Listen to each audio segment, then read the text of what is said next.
Maka Abbaa, kan Ilmaa, kan Hafuura Qulqulluu, sadan Waaqa tokkoo. Ameen.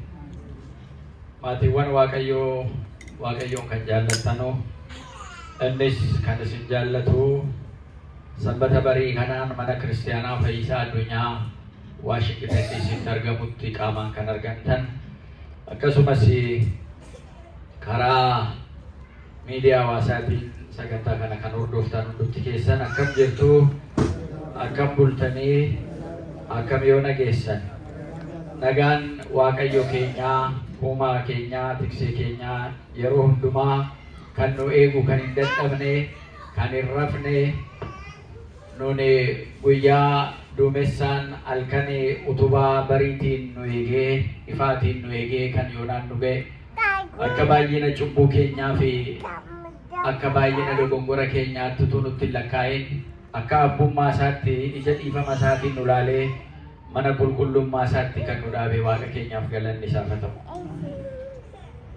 Akka fedhii Waaqayyootti guyyaa har'aa mata dureen barumsa keenyaa mootiin dhalate eessa jiraa, isaaf sagaduudhaaf dhufneerra hoo kan jedhu mata duree barumsa keenyaa godhanneetu akkuma Waaqayyoo fedhii isaa ta'ee ayyaana isaa qulqulluu hayyoota keenyarraa, barsiisota isaarraa bulee uummata isaa akka isaan firee gaarii baasanuuf ayyaana qulqulluu irra bulshee laphee isaaniirraa jechi Waaqayyoo darbatamu firee akka baasatu kan taasise, anaaf kan inni ittiin dubbadhu, isiniif immoo kan ittiin dhaggeessanii hojiirra oolchistanu Waaqayyoo ayyaana isaa hunda keenyaaf nuuf haa kennu. Jecha kana wangeelaa Maatiyos boqonnaa 2 lakkoofsa 2 irratti argannaa. Jecha mata duree barumsa keenyaa kun Gooftaan keenya Yesuus Kiristoos yogguu dhalate bara 2000 ol yookaan isaan dura ammaa kaasnee duubatti lakkoofnu waggaa 2000 dura kan dubbatamedha jechuudha. Inni kun akkaataa kitaabni qulqulluutti barreeffamee jiruun seenaa ka'umsa kan godhannu isarraan kaaneetu jechuudha. Akkaataa seenaa kitaaba qulqulluu barreeffame kanaan ala kaanu Gooftaan keenya Yesuus Kiristoos dhaloonni isaa waggaa 2017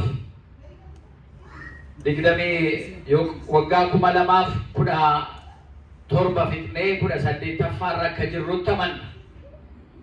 Inni kun addunyaan akka adda addaatti amanaa Yerusaalem bakka Yesuus Kiristoos itti dhalate guyyaan ni kabajuuf, namoonni immoo addunyaarra jiran iddoo adda addaa jiran kan ittiin kabajanu guyyaan isaallee adda addaa jechuudha. Akkaataan Yesuus Kiristoos bakka inni itti dhalate Beetlihemii sanatti Yesuus Kiristoosin ittiin fudhatan, ittiin amananiif akkaataan namoonni addunyaarraa achirraa Yerusaalem sanarraa fagaatanii jiranu akkaataan jirri Yesuus Kiristoos ittiin hubatan, ittiin waaqeffatan, ittiin ilma waaqaa ta'uu isaatti amanan illee adda jechuudha. Gati kanaatiif namoota Yerusaalem bakka inni itti dhalate sana Beetlihemii sana keessa jiranurra Yesuus Kiristoositti amanuudhaaf namoonni biyya fagoo jedhanu akkam carraa akka argatan immoo arginaa jechuudha.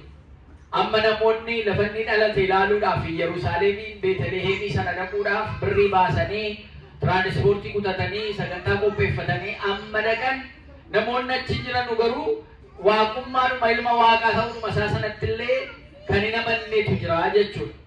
Egaa inni kun seenaa akka hubatan, kitaaba akka hubatan akkaataatti jarri ilaalanii jechuudha. Egaa mata dureen barumsa keenyaa kun mootiin dhalate eessa jira, isaaf sagaduudhaaf dhufne hoo kan jedhan namoota naannoo Yerusaalemii yookaan Beetlihemii sana jiranuu miti jechuudha.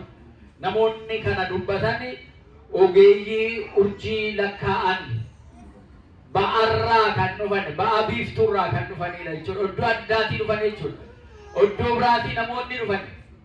Hojii isaanii maa inni yoo jedhame urjii lakkaa'u. urjii lakkaa'u. Amma isa kana bara kana keessatti namni urjii lakkaa'u utuu jiraate abaarsa argata. Maal jarri kun boodatti afaan jedhamanii abaaramu jechuudha. Kun sirrii akka hin taane nama abaaruun kennaadhaan namoonni dursanii Yesuus Kiristoos dhalachuu isaa baranii ba'a biiftuurraa kan dhufanii isaaf galshanii namoota ogeeyyii kanaa jechuudha. Ogeeyyonni kun Yesuus Kiristoos dhalachuu isaa urjii sanaan arganii dhufanii nama ajaa'iba. Urjii sanaan arganii dhufanii. Bara Heroodis mootii biyyaa ta'ee jiru sanatti Yerusaalem mandara Beetlehem kutaa biyya Yihuudaa keessatti gooftaan yogguu dhalatu jarri kun fageenyaan akka ammaa markabni hin jiru, akka ammaa xiyyaarri hin jiru, akka ammaa konkolaataan hin jiru bara sana. Gadi kanaa namoonni kun deemsa kana waggaa meeqatti fixe?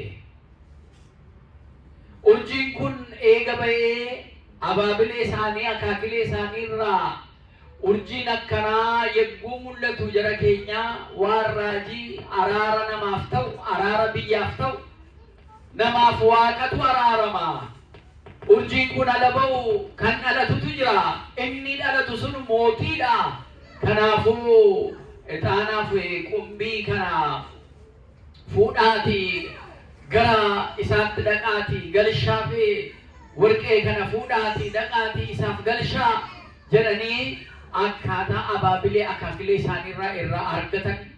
Jarri kun immoo isa keessatti laphee isaanii keessatti eegaa akka turan seenaa mana kiristaanaa keenyarraa ni argina jechuudha. Akkaataa teolojiitiinis yoo argine namoonni kun karaa fagoo deemaa dhufani. Namoonni inni kaan amma waggaa lamaatti deemaniiru jedha. Eessarraa ka'anii deemanii? Fageenya Yerusaalem sanarraa ammana fagaatu eessarraa ba'a biiftuurraa kan dhufanii jedha. Jarri kun ijoollee kushii ta'anii Gibxi irraa dhaqanii Sudaan irraa dhaqanii Itoophiyaa amma jedhamtee kaartaan amma kaa'amtee jirurraa dhaqanii yookaan immoo karaa kallattii kaanirraas walitti dabalamanii deemanii kana jedhee achirratti illee kan kaa'e yeroo ammaa kanatti teessoo lafaa sana agarsiisee kan ibsullee yoo hin jiraanne garuu ilaalcha adda addaa achirra jira jechuudha. Galshaa kana galshuudhaaf ixaanni eessaa argama? Amma warqeen eessaa argama yoo jettan waraanni amma addunyaarra inni cimaan utoo amma gaazii fidanii deemanii gara Iraan sanarraa tarii gaazii sana fuudhanii deemanii jenna. Amma warqee ala ta'u warqeen eessaa akka maddu addunyaan hundumtuu kan ragaa ba'aa jiru garuma naannoo kush garuma Afrikaa kanarraa akka ta'e kan ittiin ilaalludha. Gara Gibxii yookaan Misira keessa jira yoo jenne egaa dur Sudaan kunis kallattii Itoophiyaan kunis qabatee akkuma jiruun ala sanatti waggaa 2000 wol isa jiru irratti ji'oogiraafii amma jiru kaartaa siyaasaa amma jiruun ala sanatti yaaduun baay'ee rakkisaadha jechuudha. Tokkoffaa baay'inni namaayyuu ammam ture, daangaan lafaayyuu ammamitti daangeffamaa ture, inni jedhamu kunillee wal baay'ee waan nama qorannoo guddaa barbaachisudha jechuudha. Gadi kanaa qorattoonni kanaan booda teolojii baratan, kanaan booda illee seenaa baratan, isamman wanaa kanaan dura ture irraas fuudhanii deemanii nuyi akka nama gaanfa Afriikaarraa dhufnetti warqee dhumti kuniyyuu amma wanaa warqeen addunyaarraa ajaa'ibsiisaan qulqullina isaatiinis kennaa waaqayyootiinis ittiin fayyadamne malee kan kennamee jiru kanuma gaanfa Afriikaa kanuma keenya jennee himanna jechuudha.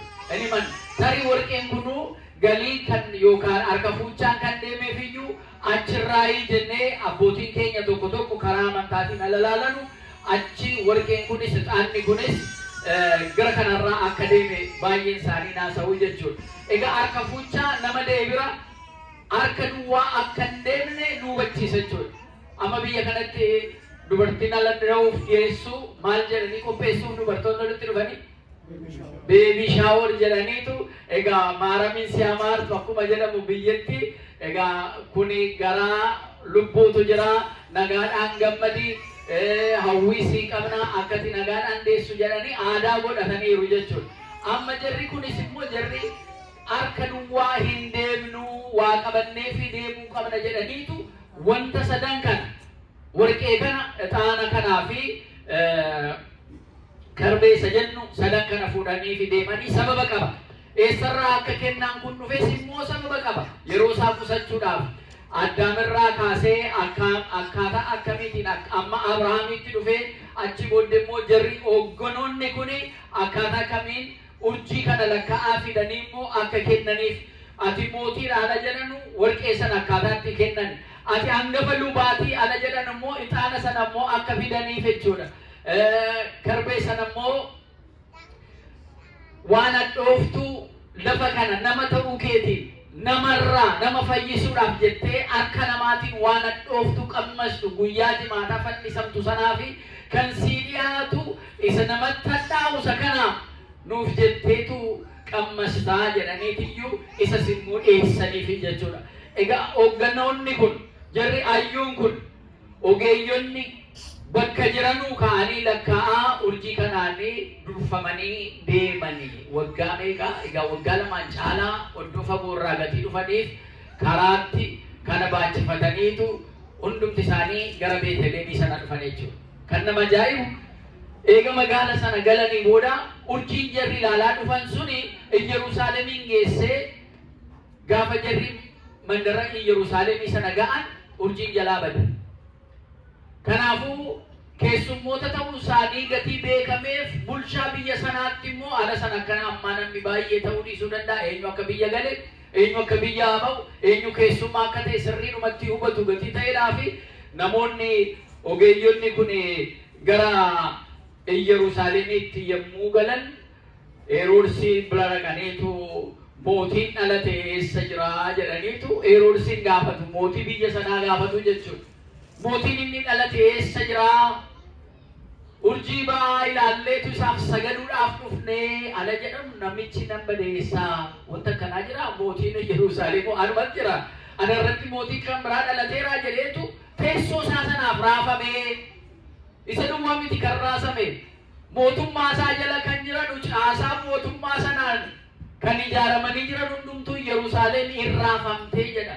Mootii irratti mootiin nutti dhufee utuun beekin nu garagalchuu nu foqqolchuudhaaf dhufee jedhaniitu aangoo isaaniitiif dhibamaniitu jechuudha. Maaliif aangoon al tokko walitti baanaan irraa bu'uun baay'ee nama rakkisa gatii ta'eedhaaf waan baay'ee achirratti barama gatii ta'eedhaaf aangoo tolu yoo ba'an isa waan fagaate dhiyeeffachuu waan dhiyaate immoo fageeffachuu danda'u waan barbaadan hojjechuu gatii danda'uuf namni aangootti tasa al tokko ol baanaan irraa gadhiisuun isa rakkisaa jechuudha. Gatii kanaatiif Yerusaalemiif magaalli hundumtuu mootii isaanii wajjin raafamanii jedha. Gaaffii kanaan mootii maaliif dhalate jara keenya mee kottaa ta'a waanuma raajii haasoftu mootiin ana malee kan Yerusaalemiin bulchaa jiru jira mee kottaa ta'a mee beektotan isinii waamaa hin gaafanna amma wanaagaa Yerusaalemii keessa kan bitaa jiru kan bulchaa jiru anaadha.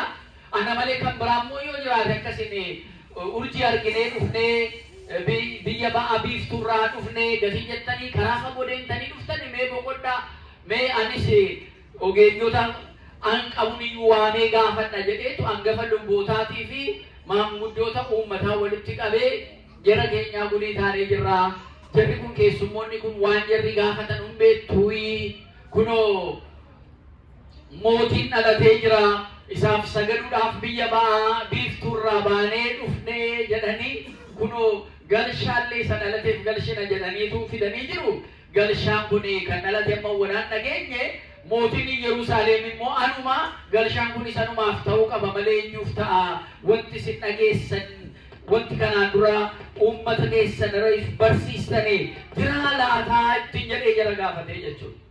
Yogguu kana hayyoonni kitaaba kakuu moofaa keessaa dubbisanuu waa'ee Beetlehem waa'ee magaalaa Yihuudaa sanaa fi raajii dubbatame.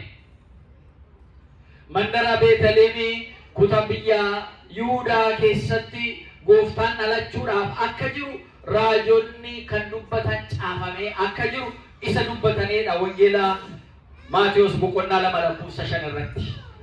Gatii kanaatiif asuma naannoo koo ana biratti gooftaan kan biraa dhalatee jira utuu nan hin barin. Egaa oddoo isaa beektu guyyaa isaa beektu lakkii nu hin beeknu. Mee irra rakkatanii raafamanii akka hin callisne waa'ee aangootti ta'e. Akka tole jedhanii hin fudhanne waa tokko nugusichi illee waan mootiin biyya sanaa waan isatti himame waan dhagee kanaa dura qabu ammuma arge. Kanaaf qalbii isaatti ayyoota isaatii wajjin mari'atee ogeeyyoota kana ofitti waamee jara keenyaa jedhee ilaa kunoo gara Beetleemii jedhamee macaafni caafamee akka jiru dhageenyee jirra. Gatii kanaatiif mee dhaqaatii mootii dhalate kana isinis sirriitti waa'ee isaa qoradhaa. Anis immoo akkan isaa sagadutti dhaqaatii mee isinis lafatti isinitti himame sanatti dhaqaatii sagadaafiitii galshaa kana galshaafi.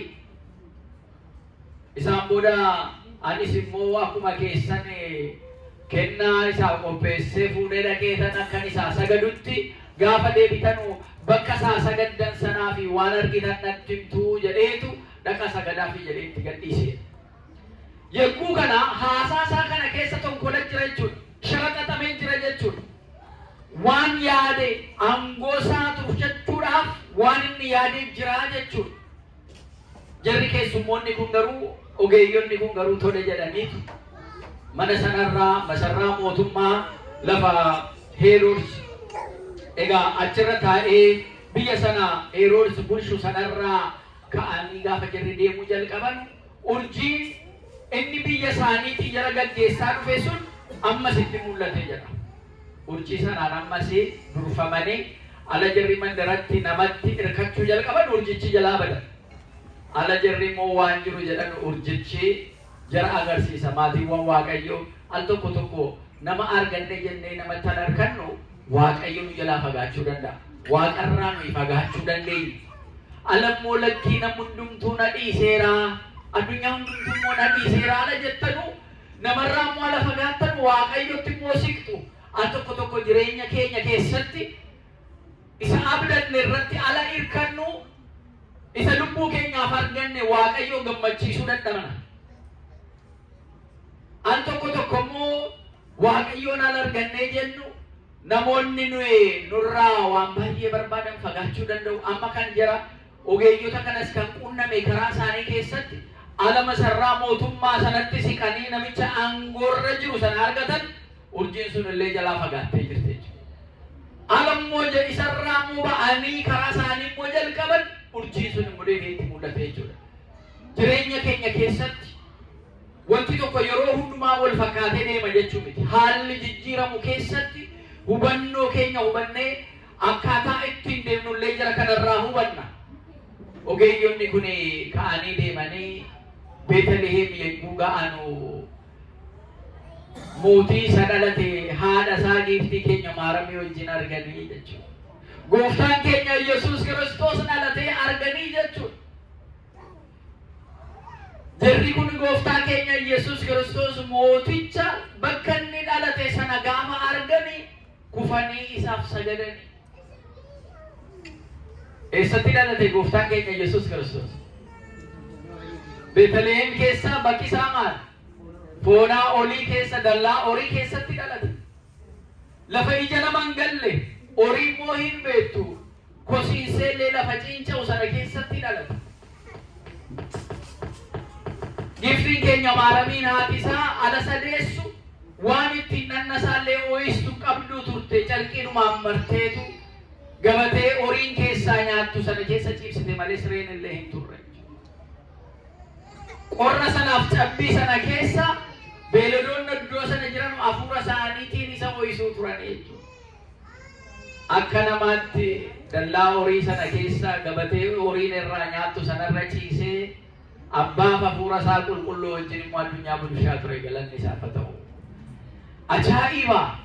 Gooftaan dhalate maqaa kanaan maaliif deemanii? Waaqaan dhalate maan jenne yookaan Yesuustu dhalate maaliif hin jenne maqaa giddu galeessaa kana maaliif filatanii jedhanii maanguddoonni ayyoonni gaaffii gaafatu.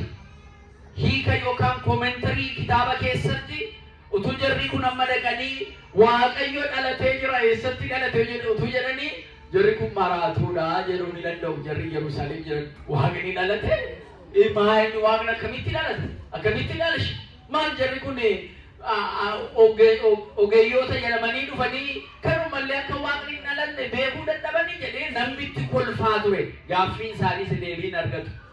Immoo daa'ima dhalate immoo jedhanii maqaa gadi bu'aadhaan daa'ima immoo yoo jedhanii dhufanii daa'imni dhalate eessa jira isaaf sagaduuf dhufne immoo yoo jedhani Yerusaalem keessatti guyyaa isaatiidhaan daa'ima meeqan dhalata. Kanarraa akkamitti addaan baasu? Gadi kanaatiif maqaan isa gidduu isa gubbaa sana sutuun baasin isa godaas immoo daa'ima dhalate kan jennes maqaa giddu galeessaa mootiidhuma jennee kanumaan deemna jedhanii kana murteeffatanii dhufnaan isuma kanaafu Heroodsinii fi Yerusaalem raasamte maqaadhuma giddu galeessaa kana iyyuu baachuu dadhabdee jechuudha. Maatiiwwan Waaqayyoo. Kanaaf eega isa kana arganii booda jarris immoo gooftaa keenya kobaasaan arganne lafa kana irratti Yesuus Kiristoos bara ture sana keessatti dhiiftiin keenya maaramiin isarraa addaan baatee hin beektu. Gadi kanaatiif jarri kun gaafa dhufanii achitti dallaa horii sana keessatti haadha isaa giiftii maaramii wajjin mootii isa dhalate Yesuus Kiristoosin arganii kufanii sagadaniif saanduqa isaaniis bananii harka fuuchaadhaaf isa kennamee waan qabanii dhufan sana kennaniif hiikni isaa baay'eedha. Yeroo baay'ee sun fudhata. Maatiiwwan Waaqayyoo. Egaa Yesuus Kiristoos dhalachuusaa mootiin dhalachuusaa Isaayyaas boqonnaa 7 irratti raajii isaa keessatti kan inni haasa'e waa'ee dhalachuu gooftaa inni haasa'e xumuramuu isaa kanaan agarsiisaa jechuudha. Kanaaf Kirismaasii yookaan dhalachuu gooftaa keenya Yesuus Kiristoos jennee qillee ayyaana gannaa jennee ayyaana qillee jennee biyya keessattis kan ittiin kabajnu addunyaanis Kirismaas jedhee kan inni dhaloota Yesuus Kiristoos ittiin kabaju karaa adda addaatiin waa ta'u dhalachuun Yesuus Kiristoos. Dhalachuun Yesuus Kiristoos seenaa jijjiiree jira, addunyaa jijjiiree jira, bu'uura ta'ee jira. Amantii namoonni tokko amantiin Yesuus Kiristoos maalii kan jedhan jiru. Yesuus Kiristoos amantii isaa maalii kan jedhan. Innumti mataa isaatti amanama malee amantii miti. Inni dhugaadha, inni karaadha, inni duraan dursee kan turedha. Inni waaqa bira kan turedha. Inni waaqa kan ta'edha. Hundumtuu kan isaan ta'edha. Isa malee kan ta'e tokkollee hin jiru. Gati kana andaandiidha, karaadha. Karaan ittiin deemnee abbaaf hafuura qulqulluu sana arginu. Kan ittiin hubachuu dandeenyu karaa keenya kan ta'e. Ka'umsaa amma dhumaatti bakki itti geenyu isa jechuudha. Inni hangafa lubootaa ta'ee aarsaadhaaf qaraanii irratti guyyaa tokko guyyaa jimaataa aarsaa ofii isaa tumaamessa oolaa of godhee dhiiga isaatiin nu xurii cubbuurraa bilisa nu baasuudhaaf qaraanii irratti kan gatii nu kaffalee nu fannifamee nu du'ee inni hangafa lubaati. Isatti amanneetu jireenya bara baraa arganna malee inni amantii kan jedhamu namaati malee waaqaaf miti jechuudha. Inni ilma waaqaa kan ta'e waaqaa jenneetu amanna. Abbaa ilma hafuura qulqulluu sadan waaqa tokko jennee tamannaa jechuudha. Gati kanaatiif isa kana sirreessinee gooftaan dhalatee ala jedhan jarri kun maqaa giddu galeessaa kana akka addunyaan hubatuuf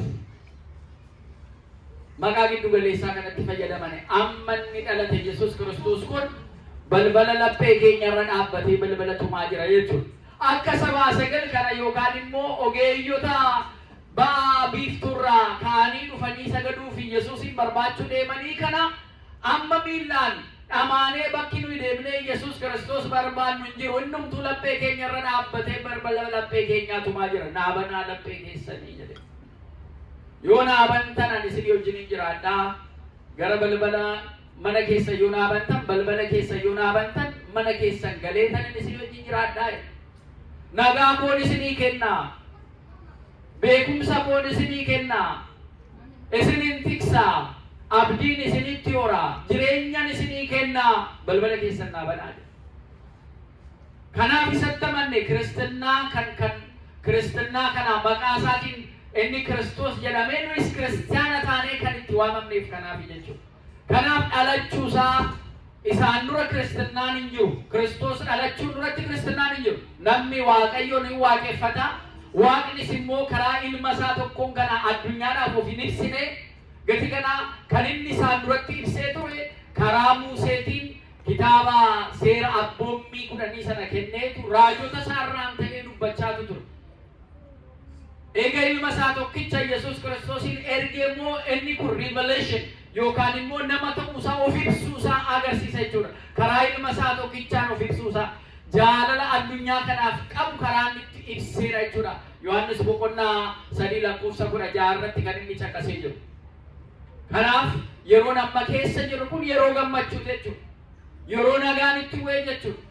Yeroo mootichi dhalatee jiru jechuudha. Garuu egaa ogoyoonni kun ayyoonni kun dhaqanii sagadanii fi booda akkuma jedhame Heroodisitti dhaqanii oddoo kanatti dhalatee jiraate dhaqiifi sagadiif jedhanii akka itti himne ergamoonni Waaqayyo abjuun itti mul'ataniitu jara keenya karaa dhuftaniin hin deebiinaa jedhanii. Karaa dhuftaniin hin deebiinaa. Namoonni baay'een amma karaa dhufaniin hin deebi'anuu jedhama. Biyyuma keessatti illee uffata guyyaa uffatteen halkan hin deebi'uun uffatin garagalchi illee uffadhu uffatichuma deebisitti dukkanaa'e jedhama miti. Karaa guyyaa deemteen immoo deebiteen dhufin diinassi eegaa karaa sanarra taa'ee waatu si eegaa. Kanaafuu yoo illee kallattiinuma tokko jiraate yoo ganama siin baate boodarra immoo gara sanarraa deebi'i jedhanii wal golfu. Abbaan ilma isaa gorsata, ijoollee isaa gorfata. Amaarraa akka eegamuu jechuudha. Eessaa kaati madda qabdii jechuudha. Jara kanaan ergamaan qulqulloon ergamoonni Waaqayyoo dhufanii jara keenya amma waan hawwitan abaabilii akaakileen keessan isinitti hime sana argitanii jirtanii amantanii jirtanii ija keenyaan arginee gammannee jirra. Gooftaan dhalachuusaa mootiin dhalachuusaa amantanii jirtanii amanne kunoo galchaayyuu galchinee jirra. Kanaafuu kanaan booda karaa dhuftaniin hin deebi'inaa. Ittiin jedheen kallattii biraadhaan biyya keessatti deebi'aa jedheetu jara gaggeesse. Achi kana jedhee immoo hin fixne.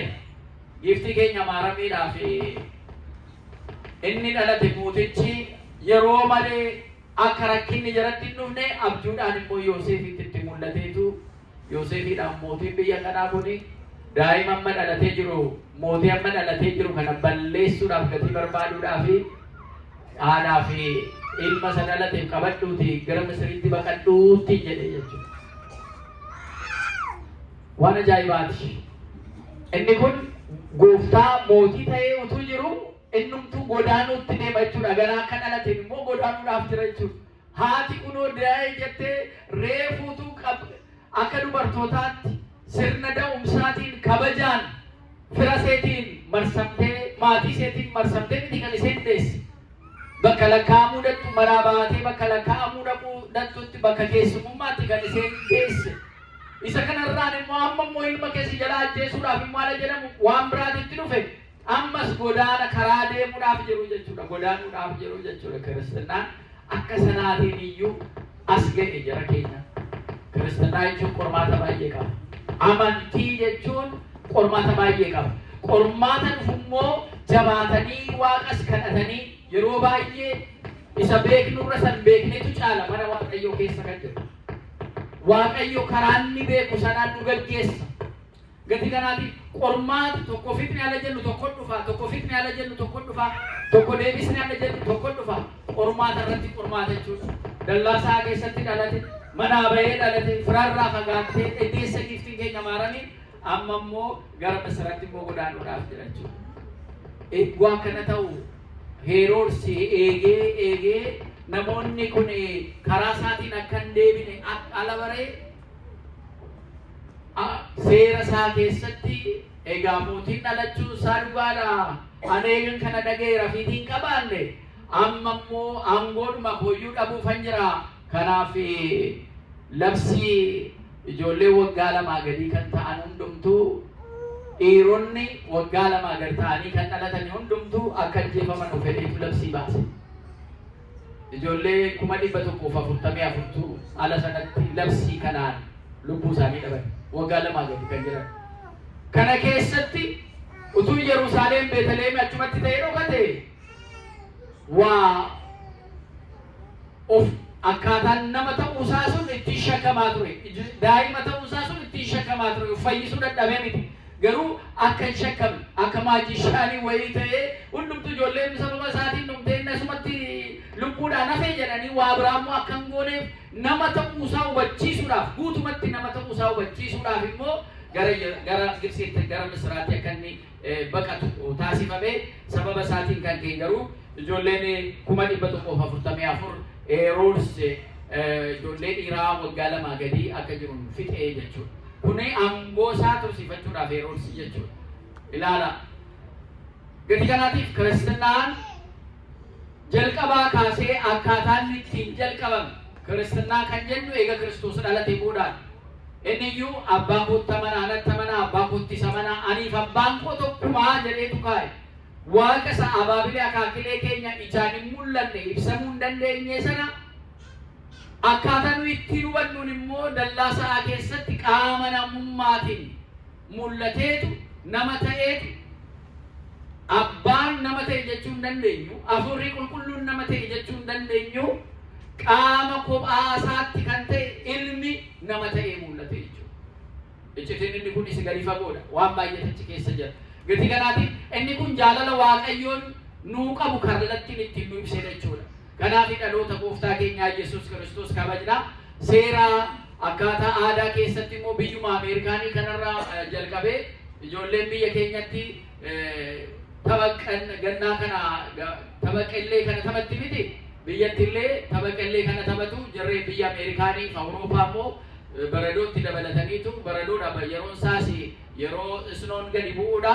Isuma irratti kophee qopheeffatanii isuma duri ijoollummaadhaan biyyatti jarri keenya taphachaa turan sana tapha qillee kana fidanii yeroo dhaloota gooftaa yeroo Kirismasiis biyya kanatti kanumatti Ameerikaa keessattis Awurooppaa keessattis taphatamaa jechuudha. Ijoolleen taphatti biyyattis ijoolleen taphatti jechuudha. Maaliif kennaan illee ijoolleedhaaf kennama. Biyya kana keessatti ijoolleen kaandii barbaacha waan ittiin fudhatan qabataniitu mandara keessa deemu biyya kanatti iyyuu jechuudha. Achi maatiin hundumtuu waan qaburraa immoo ijoollee sanaa kennaa jechuudha maatiin. Kanaaf Waaqayyo abbaan ilma isaa tokkicha addunyaadhaaf akka kenne inni anan jaalladhu inni anan godhadhe ilmi koo sagana isa dhagaa kan inni ittiin jedhe yeroo isaa kun gatii ga'eef inni kunis maatiin ijoollee isaatiif kennaa jechuudha akkuma Waaqayyo nuu kenne. Kanaaf ayyaana qillee jedhamee biyya keenyatti ijoolleenis illee taphatu hin gammadu. Nyaata addaa qopheessanii uffata haaraadhaan manni hundumtuu mana gammachuun itti dhaga'amu ta'ee inni waan qabaanne isa qabuuf illee irraa qoodee walii kennanii inni nagaa qabu isa nagaan qabaanne dhaqee gaafatee inni mirga isaa mana isaa keessa jiru mana hidhaa keessa isa jiru dhaqee gaafatee waliin dabarsanuudha jechuudha. Gati kanaa yeroon dhaloonni gooftaa keenyaa Yesuus Kiristoos egaa waggaa 2000 duratti dhalate sana akkanaan ala yaadannu jireenya keenya keessatti immoo guyyaa guyyaadhaan Yesuus Kiristoos dhalachuu qaba jechuudha. Arguu ni qabna jechuudha. Cubbuun keenya isarra akka nu fageessine yeroo yeroodhaan hundumti keenya isa arguu nu keessatti dhalatee isatti amanuun keenya cimee itti deemuun nurra jiraataa jechuudha. Kanaaf maatiiwwan Waaqayyoo egaa dhaloonni Yesuus Kiristoos haasaamee quufamu maaliif ogeeyyonni waggaa bara dheeraadhaaf eegaa turanii raajonni raajii dubbataniin bara baay'eedhaaf eegaa turanii waggaa 1000 oliin eegaa turanii jarri isa arguu hin dandeenye isarraas dhaga'uu hin dandeenye. Nu immoo akkuma barattoonni isaa jedhan jecha isaa dhageenyee isa arginee isarraa dhageenyee nyaadhaa dhugaas isanni nuun jedhe fudhannee nyaannees dhugnee jireenya bara baraa akka jiraannu aboo nu kennee jira. Galanni isaaf haa ta'u. Akka irraan nu ga'e waggaa irraatiinis nuuf haa ga'u waggaa irraatis nagaan nu haa ga'u. Nuyis jilbi keenya hundumtuu isa dhalate Yesuus Kiristoosiidhaaf sagadaa. Namni isaaf hin saganne addunyaa kanarratti akka ilma waaqaa waaqatee akka nuun jilbi hundumtuu isaaf sagada jedhamee barreeffameeti jira. Gatii ta'eedhaa fi akkuma jara ogeeyyoota ba'aa biiftuurraa dhufanii isaaf sagadanii galshaa kennan egaa nuyis immoo laphee keenyatti isatti amannee amma dhumaatti akka cimnu Waaqayyo nu haa gargaaru.